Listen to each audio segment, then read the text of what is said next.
Toastmasters del día, invitados especiales, amigos todos. Hubo un hombre llamado Galileo Galilei que descubrió que la Tierra no era el centro del universo, que eran los planetas los que giraban en torno a él, incluida la Tierra. Esos descubrimientos lo enfrentaron a la verdad institucionalizada.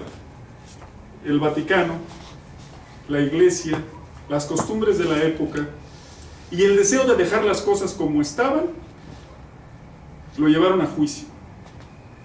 ¿Cómo podía él pensar que las afirmaciones de Aristóteles estaban equivocadas? ¿Cómo podía insinuar que las Sagradas Escrituras mentían? ¿Cómo podía pensar que los maestros de la Santa Madre Iglesia estaban equivocados? La presión era avasalladora, por lo cual tuvo casi que abjurar. Y en un momento, en su rebeldía última, y con una frase tenue, musitada en su italiano natal, eppur si muore, sin embargo, se mueve. Porque sus observaciones diarias, porque sus estudios habían hecho el uso de ese razonamiento. La civilización actual está en ese punto. O nos resignamos o nos enfrentamos a ella. La resignación es una droga que, como la heroína o como la cocaína, duerme la conciencia de la gente. La resignación es un discurso totalizador, cual si fuera una nueva religión. La economía tiene que crecer a cualquier precio, no importa que se contaminen los mares, los ríos o los aires. Lo que importa es la competitividad. No hay más poderes y más santos que los mercados, porque eso es lo que produce bienestar. No importa que ese bienestar no llegue a la gente común y corriente.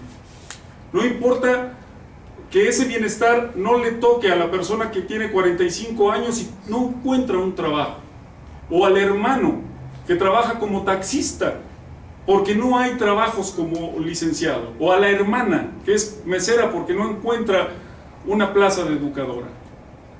Y ese es el bienestar que nos dice la sociedad que tenemos que respetar y tenemos que cargar sobre nuestros hombros, como una culpabilidad que tiene el desocupado. Esa culpabilidad, hija del calvinismo de la sociedad americana, hija del protestantismo, que nos dicen, tú eres culpable de esa situación. Entonces el pobre, el desocupado, se echa sobre sí ese peso de esa culpa. Y de alguna manera está dominado mentalmente, ya no con la fuerza militar, ya no con la policía, sino con un dominio mental que baja desde muchos lados. Baja desde el discurso oficial, baja desde la televisión, desde el fútbol, mucho fútbol, que si vamos al mundial, que si no vamos al mundial. Ahí tenemos concursos degradantes, ahí tenemos la vida de los famosos que se abren y que, cual si fuéramos unas aves carroñeras, olvidando el entorno, nos insertemos en esa comunicación y empecemos a ver qué sucede en sus alcobas. Y nos evadimos, olvidamos el entorno. Entonces estamos en esa resignación, o plantamos cara, y entonces nos manejamos con una situación que, además de que nos enajena, tenemos que romperla con nuestros propios recursos. ¿Y cuáles son nuestros propios recursos? Pues decir, ¿sabes qué? No me da la gana seguir con esta situación, y la enfrento. Y me libero y me rebelo, como Galileo, Galilea, a lo mejor de una manera callada, pero me rebelo. Y me revelo porque no me va a dar la gana seguir con esta situación, y entonces opino en contra de ella. Y opino de ese discurso totalizador que de alguna manera nos tiene sedados, drogados, como si tuviéramos alguna dosis de morfina o de cocaína. Ese discurso que baja desde las sentencias de los jueces, ese discurso que baja desde los profesores en las aulas y que poco a poco nos va situando diciéndonos determinada idea desde muy temprano, ese discurso tenemos que hacerlo a un lado si queremos avanzar como sociedad. El discurso político, esa es otra situación en la cual nosotros nos dejamos llevar muchísimo. Vale la pena ya no pelear por partidos políticos. Nosotros tenemos una sola bandera y un solo pueblo.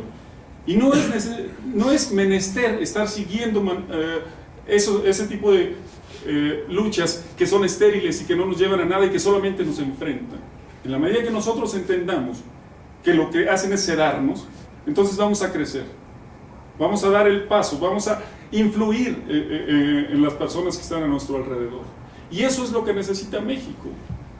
Porque yo no puedo pensar, yo no puedo ser un hombre libre.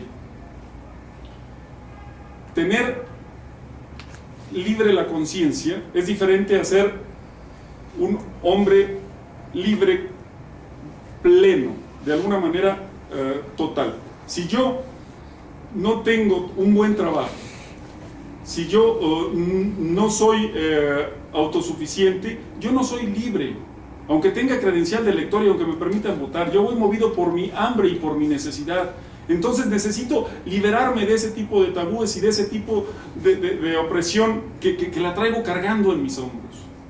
Yo seré libre en cuanto vaya movido por esa necesidad de querer cambiar a mi sociedad, de querer ser una persona diferente y tratar de inyectarle ese tipo de ideas con todos los que nos rodean. No estoy hablando de una rebeldía de un grito, no estoy hablando de una rebeldía de una pedrada o de un chillido. Estoy hablando de querer ser libre y estar movido por la necesidad de querer cambiar un país, querer cambiar un pueblo.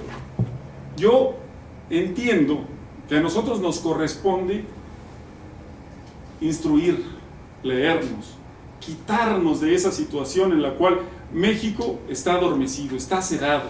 México debe de tener esas miras elevadas, y en cada uno de nosotros está el poder cambiar. No participar de ese tipo de programas degradantes, no consumir ese tipo de productos y ese tipo de información que día a día nos está afectando y nos está durmiendo y nos está sedando. Esa es lo que yo llamo tener conciencia libre. Y ahí es donde yo quiero ser muy insistente. Conciencia libre. Señores, eso es lo que va a hacer de nosotros un cambio para bien en nuestro país.